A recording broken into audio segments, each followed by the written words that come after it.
एक बार महाभारत में हमने स्वाध्याय के समय कहा था, सुंदर ये दो ऐसे जुड़वा भाई थे कि अगर इनको कोई भी क्रिया करनी तो एक साथ होती थी, अलग अलग ही। अगर एक की ऐसी दृष्टि गई तो उसकी दृष्टि गई, मतलब एक स्वभाव, एकदम एक रुचि। दोनों ने भारी तपस्या की, भगवान ब्रह्मा जी को प्रसन्न किया और वरदान मांगा कि हम अमर हो जाएं। सबसे ज्यादा इनको दिक्कत मरने की होती है, अमर हो जाएं, फिर मनमानी आचरण करें। ब्रह्मा जी को भगवान का आदेश है कि वरदान देते समय योग्यता जरूर देख लें। योग्यता तो थी क्योंकि ऐसी भारी तपस्या की, पर स्वभाव नहीं था इस वरदान की योग्य। इसलिए भगवान ने कहा अमर तो नहीं कर सकते, बचने के उपाय में जो चाहो मांग लो। यही कहा था हिरण्यकश्यप से भी। उसने पूरा वरदान ऐसा मांगा कि ब्रह्मा के पास कुछ रह ही नहीं गया, बस केवल अमरत्व शब्द नहीं था, बल्कि सब था। ऐसे ही इन्होंने विचार किया तो कहा तुम्हारे किसी भी विधान से ना मरूं, अगर मरूं तो मैं भाई भाई से ही मरूं। बिल्कुल ठीक है, बिल्कुल ठीक। और अच्छा, उनको ये था कि हमारी दोनों में इतनी प्रीति है कि जो हम पसंद करते वही ये पसंद करते, जो हम चलते। ब्रह्मा जी मुस्कुराइए तो बहुत हल्की बात, हाँ ठीक तथा। उनको ही विश्वास था कि आज तक हमारे भाइयों में एक वृत्ति का फेर नहीं हुआ दोनों में, तो कैसे हो जाएगा।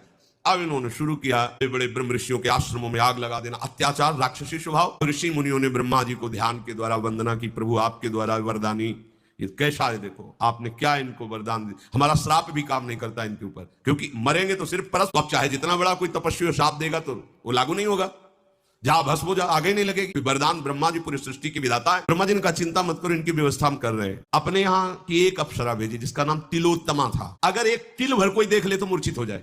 तिल की जगह में ऐसी अप्सराएं हैं तो ऋषियों के मन में क्षोभ पैदा कर दे। तो भगवान नारायण के जब नर नारायण तपस्या करे तो इंद्र ने भेजा। भगवान ने मुस्कुरा के कहा तुम्हारा नाच गाना हो गया हो, बैठ लो फिर चले जाना।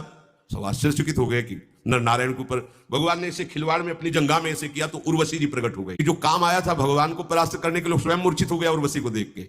बोले जाओ इसको ले जाओ, स्वर्ग की सर्वश्रेष्ठ अप्सरा, इसके समान कोई नहीं। नारायण भगवान ने प्रकट, जहां उर्वशी का भी काम नहीं चलता वहां ब्रह्मलोक से तो तिलोत्तमा नाम की अप्सरा भेजी और कहा जाओ इन दोनों भाइयों में भेद करा दो। बोले ऐसे गई ऐसे आई, आप चिंता मत कर। तिलोत्तमा जिसका एक तिल देख ले तो वो, जहां दोनों भाई बैठे हुए मदिरा आदि का पान करके उन्मत्त हो रहे थे, वहां से गेंद मारी और उनके पास जीव ही देखा भाग पड़े दोनों।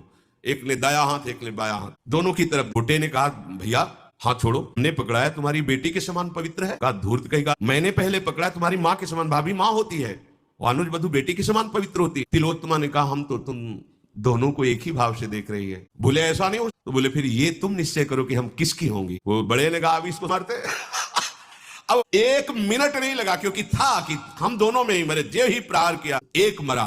अब वो केवल ऐसे थोड़ी खड़ा रहेगा, उसने जो प्रहार किया था उसे दूसरा मरा। तिलोत्तमा अंतर बोले ब्रह्मा जी बोले काम हो गया।